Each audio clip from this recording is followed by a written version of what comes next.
할렐루야 성도 여러분, 오늘 하루도 하나님의 은혜가 여러분의 심령과 삶 가운데 가득하기를 축복합니다. 하나님은 언어로 소통하시는 하나님이시죠. 그래서 성경을 보면 하나님의 사랑과 구원을 이야기하는데 정말 방대한 분량으로 말씀하시지 않습니까? 그래서 하나님은 우리에게 말씀을 굉장히 절제하면서 하시거나 과묵하신 분이 아니라 정말 많은 말씀을 주시는 분이십니다. 우리가 그 하나님의 말씀을 읽으면서 하나님의 음성을 그냥 활자로 읽는 것이 아니라 우리 귀로 듣고 우리 영혼으로 들을 수 있는 축복이 있기를 바랍니다. 그런 언어적 소통의 하나님께서 우리 인간도 언어적으로 소통하게 하셨죠. 그래서 우리 크리스찬들은 하나님의 언어를 닮아갔으면 좋겠습니다.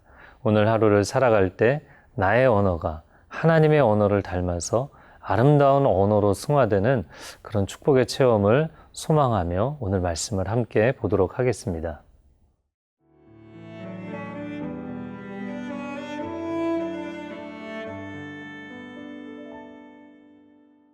야고보서 3장 1절에서 18절 말씀입니다. 내 형제들아, 너희는 선생된 우리가 더 큰 심판을 받을 줄 알고 선생이 많이 되지 말라. 우리가 다 실수가 많으니 만일 말에 실수가 없는 자라면 곧 온전한 사람이라 능히 온몸도 굴레 씌우리라. 우리가 말들의 입에 재갈 물리는 것은 우리에게 순종하게 하려고 그 온몸을 제어하는 것이라. 또 배를 보라. 그렇게 크고 광풍에 밀려가는 것들을 지극히 작은 키로서 사공의 뜻대로 운행하나니 이와 같이 혀도 작은 지체로 돼 큰 것을 자랑하도다. 보라, 얼마나 작은 불이 얼마나 많은 나무를 태우는가. 혀는 곧 불이요 불의의 세계라. 혀는 우리 지체 중에서 온몸을 더럽히고 삶의 수레바퀴를 불사르나니 그 사르는 것이 지옥불에서 나느니라. 여러 종류의 짐승과 새와 벌레와 바다의 생물은 다 사람이 길들일 수 있고 길들여 왔거니와 혀는 능히 길들일 사람이 없나니 쉬지 아니하는 악이요 죽이는 독이 가득한 것이라. 이것으로 우리가 주 아버지를 찬송하고 또 이것으로 하나님의 형상대로 지음을 받은 사람을 저주하나니 한 입에서 찬송과 저주가 나오는도다. 내 형제들아, 이것이 마땅하지 아니하니라. 샘이 한 구멍으로 어찌 단물과 쓴물을 내겠느냐. 내 형제들아, 어찌 무화과 나무가 감람 열매를 포도나무가 무화과를 맺겠느냐. 이와 같이 짠물이 단물을 내지 못하느니라. 너희 중에 지혜와 총명이 있는 자가 누구냐. 그는 선행으로 말미암아 지혜의 온유함으로 그 행함을 보일지니라. 그러나 너희 마음속에 독한 시기와 다툼이 있으면 자랑하지 말라. 진리를 거슬러 거짓말하지 말라. 이러한 지혜는 위로부터 내려온 것이 아니요 땅 위의 것이요 정욕의 것이요 귀신의 것이니 시기와 다툼이 있는 곳에는 혼란과 모든 악한 일이 있음이라. 오직 위로부터 난 지혜는 첫째 성결하고 다음에 화평하고 관용하고 양순하며 긍휼과 선한 열매가 가득하고 편견과 거짓이 없나니 화평하게 하는 자들은 화평으로 심어 의의 열매를 거두느니라. 오늘 본문 말씀 첫 번째 부분입니다. 참 믿음을 갖고 있다면 언어를 절제해야 된다. 언어 생활을 아름답고 온전하게 해야 된다라는 말씀을 하고 있습니다. 1절 말씀과 2절 말씀을 보겠습니다. 내 형제들아, 너희는 선생된 우리가 더 큰 심판을 받을 줄 알고 선생이 많이 되지 말라. 우리가 다 실수가 많으니 만일 말에 실수가 없는 자라면 곧 온전한 사람이라 능히 온몸도 굴레 씌우리라. 야고보 사도가 재밌는 권면을 합니다. 성도들에게 많은 사람들이 선생님이 되려고 하지 마십시오 라고 이야기를 합니다. 근데 왜 그런 이야기를 하는가 하면 누가 가장 말실수를 많이 하겠느냐는 것이죠.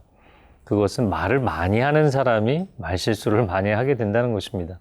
그러므로 내가 내면 가운데 하나님의 지혜와 또 하나님의 말씀이 충만하지 않은 상태에서 말을 많이 하는 자가 되려고 하면 나의 언어가 온전하지 못할 것이다 라는 이야기를 하고 있는 것이죠.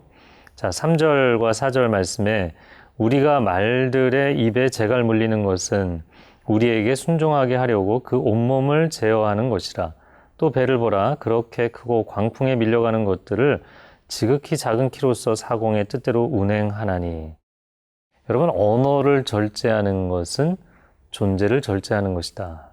언어를 절제하는 것은 나의 온몸을 절제한다는 뜻이다. 참 놀라운 통찰입니다. 왜냐하면 이것을 비유를 들었는데 마치 큰 배를 몰 때도 작은 키 하나로 그 배의 방향을 다 조종한다는 것이죠. 오늘날 우리의 문화로 이야기를 한다면 작은 핸들 하나를 가지고 승용차뿐만 아니라 거대한 트레일러도 자유자재로 방향을 전환하고 운전을 해 나가는 것이죠. 그런 것처럼 우리의 입술 하나가 작은 지체인 것 같지만 굉장히 큰 역할을 하는 것이다 라고 이야기를 하는 것입니다. 여러분, 그래서 국가에서도 그 나라는 정치를 하는 데 있어서 언론이 굉장히 중요하다. 물론 여론을 잘 지지를 받는 것도 중요하지만 언론을 잘 이끌어가는 게 참 중요하다. 그런 이야기를 하죠. 그래서 좀 엉뚱한 이야기일지 모르지만 쿠데타를 일으키면 항상 그 쿠데타를 일으키는 세력은 언론을 먼저 장악하게 돼 있습니다. 사람이 자기 입을 통제하지 못하면 조직 전체를 통제하지 못하기 때문이죠. 야고보는 아주 통찰력 있는 이야기를 하고 있는 것입니다. 사람은 자기 혀를 절제할 수 있어야 자기 존재 전체를 절제할 수 있는 것이다. 그러면서 5절에 이렇게 말씀합니다. 혀도 작은 지체이지만 큰 것을 자랑한다. 작은 불이 많은 나무를 태운다. 가끔 건조기에 너무 그 실수, 부주의함 때문에 큰 산불이 나는 경우가 있잖아요. 그러니까 작은 불씨가 엄청난 임야를 태우는 일들을 보게 됩니다. 우리의 혀를 절제하지 못하면 자기 몸만, 자기 인생만 불타는 것이 아니라 자기 공동체 전체를 불태우기도 하고, 한 사람이 어리석은 말을 한 것으로 나라 전체가 불타기도 하고 세상 전체가 불타오르기도 합니다. 그것이 혀의 권세라는 것이죠. 그래서 이것을 6절 하반절에서는 지옥불에서 난다라고까지 표현을 했습니다. 로마서 3장에 보면 사도 바울도 이런 표현을 합니다. 로마서 3장 10절에 의인은 없나니 하나도 없으며, 그리고 이어지는 13절에 그들의 목구멍은 열린 무덤이요 그 혀로는 속임을 일삼으며 그 입술에는 독사의 독이 있다. 그래서 이어지는 7절 8절에는 이런 재미있는 표현을 썼어요. 짐승도 길들이는데 혀는 길들일 수 없다. 세상 사람들이 사람이 길들이지 못할 것이 없는데 유일하게 길들여지지 않는 것이 사람의 혀다. 쉬지 않는 악이요 독이다. 이렇게 이야기를 합니다. 제가 오늘 오프닝 인사드리면서 하나님은 언어적 소통을 하시는 하나님이다. 이런 말씀을 드렸어요. 제가 최근에 신의 언어라는 책을 썼는데요. 신의 언어, 이 언어는 하나님의 것인 동시에 하나님의 형상인 우리에게도 언어를 주셨죠. 성경책은 신의 언어가 인간의 언어로 주어진 것입니다.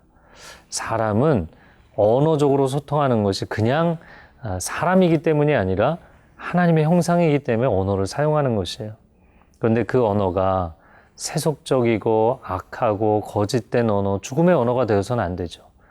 우리의 언어가 하나님으로부터 시작된 것처럼 하나님의 거룩하고 선하고 의롭고 정직한 언어를 닮아가야 될 줄로 믿습니다. 저와 여러분의 입술에 그런 하나님의 기름 부으심이 임하고 변화와 거룩함이 나타나기를 축복합니다.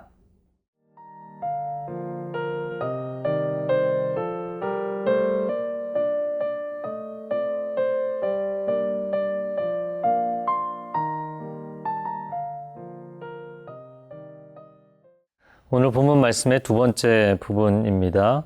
9절 말씀에 보면 이것으로 우리가 주 아버지를 찬송하고 또 이것으로 하나님의 형상대로 지음을 받은 사람을 저주하나니 10절 한 입에서 찬송과 저주가 나오는도다.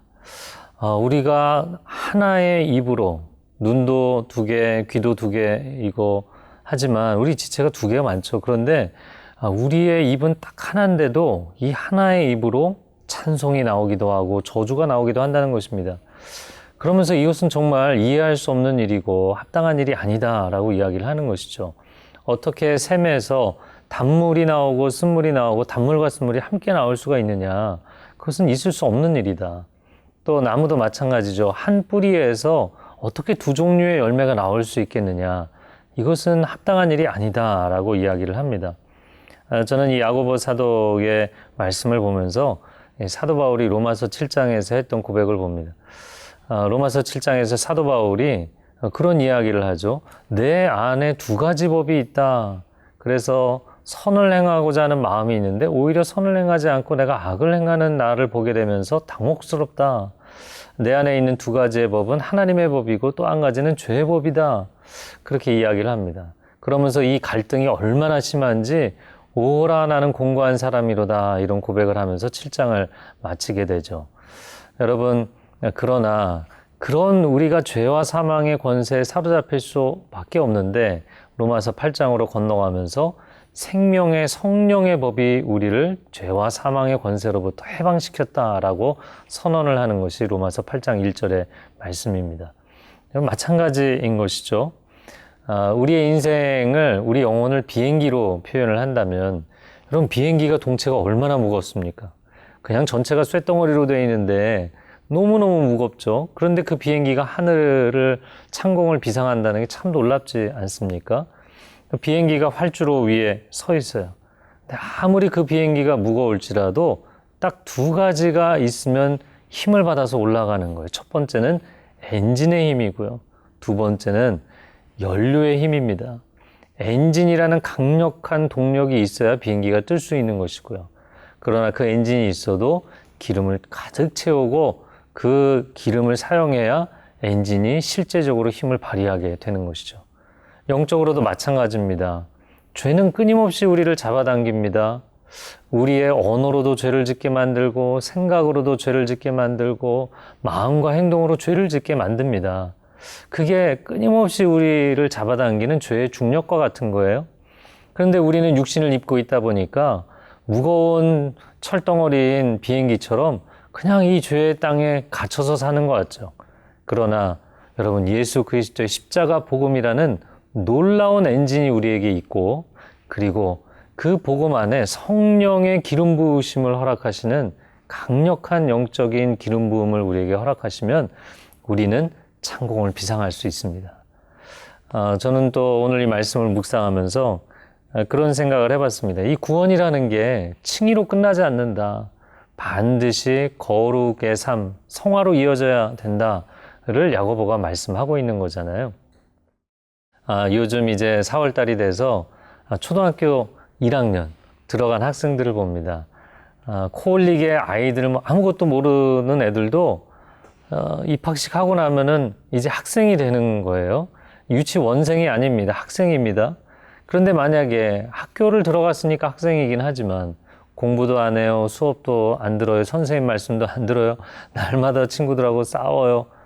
그러면 학교에 다니니까 학생이긴 하지만 야, 네가 진짜 학생이냐? 이런 문제 제기를 하게 되지 않겠어요? 우리가 하나님 자녀 된 것은 그냥 하나님 받아주시면 다 자녀 되는 것입니다. 그러나 자녀된 삶을 살겠다는 혼신이 없다면 진짜 내가 하나님 자녀가 맞나? 이런 영적인 고민에 빠지는 것이 정상적인 것입니다. 그러므로 여러분 구원받은 은혜만 기억하는 것이 아니라 이제 내가 하나님의 자녀답게 살아야겠다. 이런 삶의 거룩의 결단이 새롭게 일어나는 하루가 될 수 있기를 바랍니다. 함께 기도하겠습니다. 사랑하는 주님, 오늘 하루를 살아갈 때 그냥 나 자신으로 사는 것이 아니라 이젠 하나님의 자녀로 사는 것인 줄로 믿습니다. 하나님의 자녀답게 나의 언어를 거룩하게 변화시켜 주시고 또 사람들과의 관계 가운데 화평이 있게 하여 주시고 또 나의 감정과 생각과 의지 가운데도 하나님의 거룩과 평강이 임하는 하루가 되게 하여 주옵소서. 그래서 이 야고보서 말씀을 묵상하는 기간 동안 나의 삶이 더욱 주님을 닮아가는 은혜를 체험하게 하여 주옵소서. 예수 그리스도의 이름으로 기도합니다. 아멘.